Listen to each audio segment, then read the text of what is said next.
Hello, నేను మీ CS రావు. ఢిల్లీ వైపు రైతులు దూసుకొస్తున్నారు. పంజాబ్ నుంచి, హర్యానా నుంచి, ఉత్తరప్రదేశ్ నుంచి సరిహద్దులను దాటుకుంటూ వస్తున్నటువంటి పరిస్థితి మనకు కనిపిస్తుంది. అక్కడ ఉద్రిక్తమైన వాతావరణం కనిపిస్తుంది. కనీస మద్దతు ధర ఇవ్వాలనేది రైతుల యొక్క డిమాండ్. ఆ డిమాండ్ తోటి ఇప్పుడు రైతులందరూ కూడా ధర్నాకు దిగారు. కనీస మద్దతు ధర ఇస్తూ చట్టాన్ని చేయాలి అనేది కేంద్ర ప్రభుత్వం మీద ఒత్తిడి తీసుకొస్తూ ఉన్నారు. అక్కడ టెన్షన్ వాతావరణం నెలకొంది. రాబోయేటువంటి రోజుల్లో మరింత ఉద్రిక్త వాతావరణం కూడా ఏర్పడేటువంటి అవకాశం ఉంది. దీని మీద పూర్తి వివరాలు అందించడానికి ఢిల్లీ నుంచి మా కరెస్పాండెంట్ రవి లైవ్ లో సిద్ధంగా ఉన్నారు. Ravi, good evening. Good evening Sesha Rao గారు. సో ఢిల్లీలో పరిస్థితి ఏంటి? ఉద్రిక్తంగా ఉంది. అక్కడేమో సరిహద్దులో దాటుకుంటూ వచ్చేస్తూ ఉన్నారు రైతులు అంటున్నారు. అక్కడ ఎంత భద్రతా బలగాలు ఉన్నప్పటికీ కూడా వాళ్ళని కాదని వాళ్ళ మీద రాళ్లు విసురుతూ కూడా రైతులు దూసుకొస్తున్నారని చెప్పి తెలుస్తూ ఉంది. అక్కడ యాక్చువల్ సిచ్యువేషన్ ఏంటి? శేషరావు గారు, గత 2 రోజుల నుంచి ఢిల్లీ మొత్తం కేంద్ర బలగాల పహారాలో ఉంది. సో ఢిల్లీకి ఇటుపక్క నుంచి అంటే ఎనున్న 8 దిక్కుల నుంచి ఇటుపక్క నుంచి రావాలన్నా చీమ చిటుకుమన్నా కూడా కేంద్ర బలగాల పర్మిషన్ తీసుకుని వస్తేనే ఖచ్చితంగా లోపలికి ఎంట్రీ లభిస్తుంది. ఎందుకంటే ఎవరు రైతులు కాదు, ఈ ముసుగులో ఏమైనా ఆందోళనకారులు ఉన్నారో అని చెప్పి ఎందుకైనా అని చెప్పి ఢిల్లీ కేంద్ర బలగాలు ప్లస్ చుట్టుపక్కల ఉన్న రాష్ట్ర బలగాలు మొత్తం కలిపి చుట్టూ మొత్తం పహారా కాస్తున్నాయి. దాదాపుగా 2000 నుంచి 3000 మంది పోలీసులు రైతులను అసలు లోపలికి రానికుండా ఢిల్లీ చుట్టుపక్కల మొత్తం ఆపేశారు. దాదాపు 200 కిలోమీటర్ల దూరంలో రైతులందరూ అక్కడే ఉన్నారు. అయితే రైతులు కూడా ఈసారి కొంచెం గట్టిగా పోరాడాలని తమ ప్రధాన డిమాండ్లైన కనీస మద్దతు ధర, స్వామినాథన్ కమిషన్ సిఫార్సులు అమలు చేయటం, రైతు కూలీలకి పెన్షన్ ఇవ్వటం, వ్యవసాయ రుణాలు మాఫీ చేయటం, గతంలో రైతులపై పెట్టిన ఆ కేసుల్ని అన్ని మాఫీ చేయటం, అలాగే లఖింపూర్ కేరీ హింసాకాండ బాధితులకు న్యాయం చేయాలి అనే ఈ ప్రధాన డిమాండ్లతో రైతులు మరోసారి ఆందోళన సిద్ధమవుతున్నారు. అయితే గతంలో మనకి 2 ఏళ్ల క్రితం రైతు ఉద్యమం 1 ఏడాది పాటు బాగా జరిగింది. ఇంతవరకు ఇంకా చెప్పాలంటే ఇంతవరకు నరేంద్ర మోదీ ఏ విషయంలోనూ కాంప్రమైజ్ కాని నరేంద్ర మోదీ రైతు ఈ ఆందోళన విషయంలో మాత్రం ఖచ్చితంగా తలగ్గే వాళ్ళకి వచ్చి సారీ చెప్పి ఆ 3 వ్యవసాయ చట్టాలను దాన్ని ఏదో కొంచెం చేస్తామని హామీ ఇచ్చారు. అయితే అది జరిగి 1.5 దాడిపోతున్న ఇంతవరకు వాళ్ళకి ఎలాంటి అవకాశం రాలేదు. అదే కాక ఇప్పుడున్న పరిస్థితుల్లో రైతులకున్న లాస్ట్ ఆప్షన్ ఈ 6 నెలలు. ఈ 6 నెలలు దాటిన తర్వాత మళ్ళీ కొత్త ప్రభుత్వం ఎవరు వస్తారు, వచ్చిన తర్వాత వాళ్ళు ఎలా పట్టించుకుంటారో లేదా అనే ఆందోళన రైతుల్లో ఉంది. అందుకని ఇదే కరెక్ట్ అదనం సమయం చూసుకుని ఇంకా చెప్పాలంటే ఎముకలు కొరిగే చలి ఉంటుంది ఢిల్లీలో ఈ క్షణంలో. అంటే మనం ఇప్పుడు సాయంత్రం అవుతుంది. ఈ క్షణంలో కూడా మనకి మఫ్లర్ లేకుండా, ఒంటి మీద జాకెట్ లేకుండా ఎట్టి పరిస్థితిలో బయటికి రాలేని పరిస్థితి. ఇప్పుడు చూడండి, మేమంతా రూమ్ లో ఒకటి ఏంటంటే రైతులను నిలువరించడం అనేది చాలా అసాధ్యం అని చెప్పి కేంద్ర ప్రభుత్వానికి నివేదిక అందించారు కేంద్ర నిఘా సంస్థలన్నీ కూడా తెలుస్తుంది. ఇంకొక వైపు ఏంటంటే ఎవరైతే ఈ ధర్నాలను లీడ్ చేస్తూ ఉన్నారో ఆ సంఘాల మధ్య చిచ్చు పెట్టేటువంటి ప్రయత్నం కేంద్రం చేస్తుంది అనేది కూడా మనకు వినిపిస్తుంది.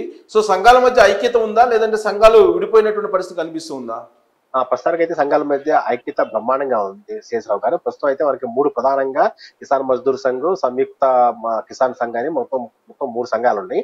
ఈ 3 సంఘాలు మొత్తం సంఘటితంగా కలిసి ఉత్తరప్రదేశ్, హర్యానా, పంజాబ్ ఈ 3 రాష్ట్రాల నుంచి ప్రధానంగా రైతులు ఎక్కువ మంది వచ్చారన్నమాట. అంటే చెరుకు పండించే రైతులు ప్లస్ గోధుమ పండించే రైతులు వీళ్ళందరూ వచ్చారు. వీళ్ళందరూ కూడా అంటే ఎంత ప్రిపేర్ అయి వచ్చారంటే వాళ్ళు ఇవాళ నుంచి దాదాపు 6 నెలల పాటు ప్రభుత్వం స్పందించకపోయినా ధర్నా చేసేందుకు సిద్ధమై వచ్చారు. అంటే డీజిల్ కానీ ప్లస్ వాళ్ళకి కావాల్సిన కూరగాయలు కానీ, గోధుమలు కానీ, రైస్ కానీ, ప్లస్ వాటర్ కానీ, అంటే వేరే వాళ్ళు వాళ్ళకి సహాయం ఫర్ ఎగ్జాంపుల్ పక్కన షాపుల్లో కొనుక్కోవాలనుకోవచ్చు, అందుకని దొరకపోవచ్చు. ఎందుకంటే గవర్నమెంట్ వారి మీద రిస్ట్రిక్షన్ పెట్టింది అనుకోండి, అది వాళ్ళకి అందుబాటులో ఉండవు. అందుకని అవన్నీ నీళ్లు కూడా ఎవరి మీద డిపెండ్ అవ్వకుండా మొత్తం వాళ్ళతో వాళ్లే చేసుకునేలాగా వచ్చారు. అది కాక విత్ డాక్టర్స్ తో వచ్చారు మళ్ళీ వాళ్ళు. అంటే రేపు ఫ్యూచర్ లో ఇప్పుడు నిన్న వాళ్ళ మీద బాష్పాయి ప్రయోగించారు, వాటర్ కెనాల్ ప్రయోగించారు, కొంతమంది పోలీసులు గాయాలయ్యాయి, రైతులు కూడా గాయాలయ్యాయి. సో రైతులకు గాయాలైతే మళ్ళీ అప్పటికప్పుడు హాస్పిటల్ తీసుకెళ్తే వాళ్ళని కొంచెం హాస్పిటలైజ్ అయితే కొంచెం వాళ్ళకి చికిత్స చేసే అవకాశం ఉండకపోదు. అందుకని విత్ డాక్టర్స్ తో వచ్చారు వాళ్ళు. మొదటి నుంచి వాళ్ళ ఉద్యమం అంతా ఎప్పుడు చాలా డిఫరెంట్ గా ఉంటుంది. అంటే ముందుకు ఇక్కడ గమనించాల్సినటువంటి అంశం ఏంటంటే చాలా పకడ్బందీకి వచ్చారు వాళ్ళు, ప్లస్ దూసుకొస్తున్నారు. ట్రాక్టర్లో కొన్ని వేల మంది దూసుకొస్తున్నారు. ఢిల్లీ సరిహద్దులు దాటుకొని ఢిల్లీ లోపల ఎంటర్ అయ్యేటువంటి ప్రయత్నం కూడా చేస్తున్నారు ఢిల్లీలో ధర్నా చేయడానికి. At the same time last time ఈ రైతులకి అందరికి నాయకత్వం వహించినటువంటి తికాయత్ ఈసారి అక్కడ కనిపించట్లేదు అనేది ఒక పెద్ద న్యూస్. సో తికాయత్ అనే అతను ఎందుకు వెనక్కి వెళ్ళారు అనేది దానికి సంబంధించిన సమాచారం ఉందా? రాకేష్ టికాయత్ అయితే ఇప్పుడు గత గత ఉద్యమంలో మొదటి నుంచి నుంచుని అంత దగ్గరుండి నడిపించాడు సార్. అయితే ఈసారి మాత్రం ప్రస్తుతానికి ఇంకా ఆయన లైమ్ లైట్ లో రాలేదు. అయితే వాళ్ళు కూడా ఉదయం కూడా ఆయన స్టేట్మెంట్ ఇచ్చాడు. రైతులకు సంబంధించి ఖచ్చితంగా రైతుల్ని చర్చలకు పిలవాలి, వాళ్ళతో మాట్లాడాలని స్టేట్మెంట్ ఇచ్చాడు తప్ప ప్రస్తుతానికి అయితే ఇంకా ఉద్యమంలోకి రాలేదు. అయితే తెర వెనుక మాత్రం తికాయత్ని కూడా కొంచెం సైలెంట్ చేసే 6 ప్రయత్నాలు జరుగుతున్నాయని, అందుకే ఆయన ఇంకా ముందుకు రాలేదని వార్తలు వస్తున్నాయి. అయితే ఇక్కడ ప్రధానంగా ఢిల్లీలో ఉన్న ప్రభుత్వం, పంజాబ్ లో ఉన్న ప్రభుత్వం రెండు యాప్ కాబట్టి, సో ఈ యాప్ ప్రభుత్వానికి కాదని రాకేష్ టికాయత్ బీజేపీ అనుకూలంగా మారేందుకు అవకాశాలు లేవు. ఎందుకంటే రెండు పక్కల నుంచి ఆయనకి ఇబ్బందులు ఉన్నాయి. సో కాబట్టి ఖచ్చితంగా రైతులకు సంబంధించి మరింత ముందుకెళ్లే అవకాశం ఉంది తప్ప, అయితే ఆయన వరకు ఆయన చేస్తున్నారంటే ఉద్యమం చేద్దాం, ఉద్యమంతో పాటు చర్చలకు కూడా ప్రతి ఏ క్షణమైన సిద్ధంగా ఉందాం. ఇవాళ లెక్క ప్రకారం ఇవాళ కేంద్ర మంత్రులు ఇవాళ సాయంత్రం వాళ్ళతో రైతులతో చర్చలు కూర్చుంటున్నారు.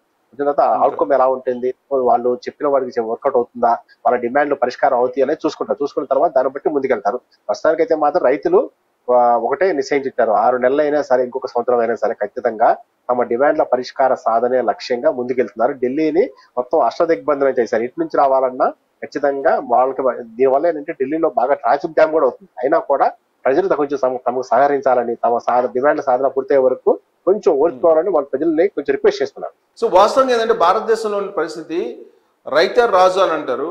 అలాగే మనకి అనాది కాలంగా వినిపిస్తున్నటువంటి నినాదం ఏంటంటే జై జవాన్ జై కిసాన్. కానీ కిసాన్కి అంటే వాళ్ళు పండించిన పంటలకి ఇప్పటి వరకు ధర నిర్ధారించేటువంటి ఒక వ్యవస్థ అయితే లేదు, ఒక సిస్టమ్ అయితే లేదు.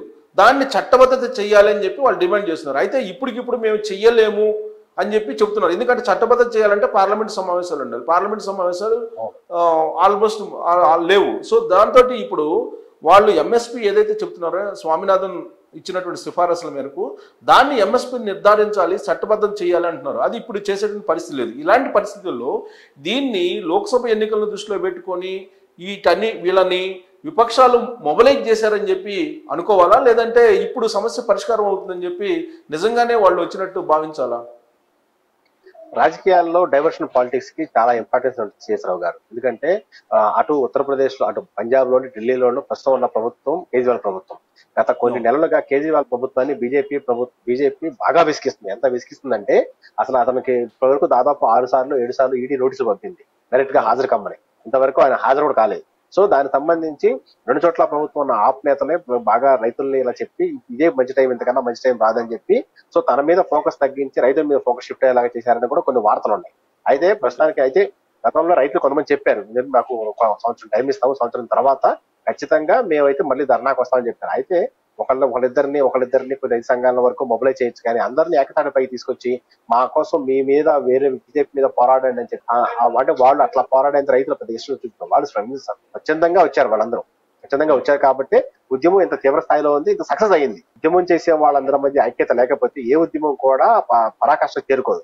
మన దేశంలో ఈ మధ్య కాలంలో జరిగిన ఉద్యమాలు రైతు ఉద్యమం జరిగినంత సక్సెస్ ఎక్కడ జరగలేదు కాబట్టి వాళ్ళు అట్లా ప్రలోభాలకి లొంగే అవకాశం ఉండకపోవచ్చు.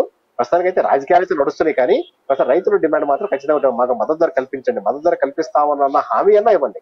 లాస్ట్ టైం హామీ ఇచ్చారు, ఈసారి కూడా హామీ ఇవ్వలేదు. అంతేందుకు ఇప్పుడు నిన్న కూడా ఒక ప్రధానమైన చర్చ వచ్చింది. భారతరత్న స్వామినాథన్ అంటే వ్యవసాయ రంగంలో వినూత్నమైన మార్పులు తీసుకొచ్చిన స్వామినాథన్కి భారతరత్న ఇచ్చారు. సో ఆ భారతరత్న స్వామినాథన్ చేసిన సిఫార్సులు కూడా అందులో ప్రధానమైంది రైతులకి వాళ్ళు పండించే పంటకి కనీసం మద్దతు ధర ఉండాలి. అంటే ఒక పంట పండితే రూపాయి వస్తువు 2 రూపాయల వస్తువు తెలియని పరిస్థితి ఇంకా పండించిన దేనికి?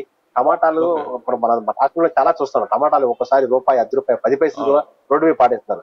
అంటే వాళ్ళు ట్రాలీ ఆటోకి కోసిన వాళ్ళకి కూడా కజ్జీలు రాకపోతే ఇక రైతు ఎందుకు వ్యవసాయం చేయాలి? అది ఇదే వాళ్ళ ప్రధాన ఎజెండా, రైతుకు కనీసం మద్దతు ధర ఉండాలి. ప్రధాన ఎజెండాని తప్పుపట్టడానికి లేదు, ప్రధాన ఎజెండా కరెక్టేను. అందరూ కూడా వాళ్ళు చేస్తున్న డిమాండ్లు న్యాయపరమని అంటున్నారు.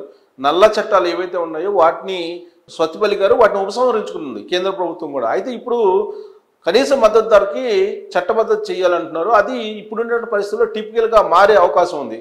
కాబట్టి ఇప్పుడు ఢిల్లీలో అనేక ఉద్యమాలు గతంలో చూసాం. ఈ ఉద్యమం ఎటువైపు దారితీసేటువంటి పరిస్థితి ఉంది? ప్రస్తుతానికైతే ఎన్నికల ముందు కాబట్టి ఖచ్చితంగా ఇప్పుడు బీజేపీకి ముందు వెనక పోయిన పరిస్థితి ఉందండి.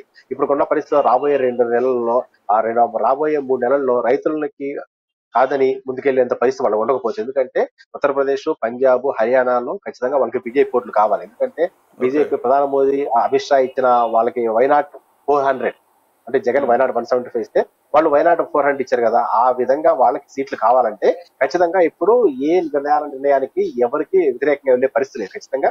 సో కాబట్టి ఇది ప్రస్తుతానికి అయితే సమస్య పోయేలా చేస్తారు, లేదంటే వాళ్ళకి హామీ ఇస్తారేమో తప్ప. దీనైతే వీళ్ళు పోయినసారి లాగా అంత నిరంకుశత్వంగా అందరూ ఏడాది పాటు జరిగే పరిస్థితి ఉండకపోవచ్చు. ఖచ్చితంగా ఇప్పుడు రైతులు వాళ్ళ కనీస మద్దతు ధర పాటిస్తారో తెలియదు, కానీ ప్రభుత్వం మెడలైతే మాత్రం ఖచ్చితంగా ఉంచుతారని మాత్రం అర్థం చేసుకోవచ్చు.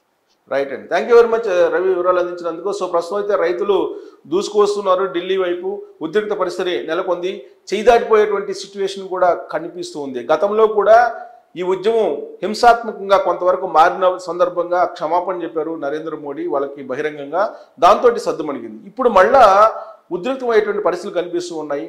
రైతులు ఉద్యమిస్తున్నారు, ధర్నా చేస్తున్నారు.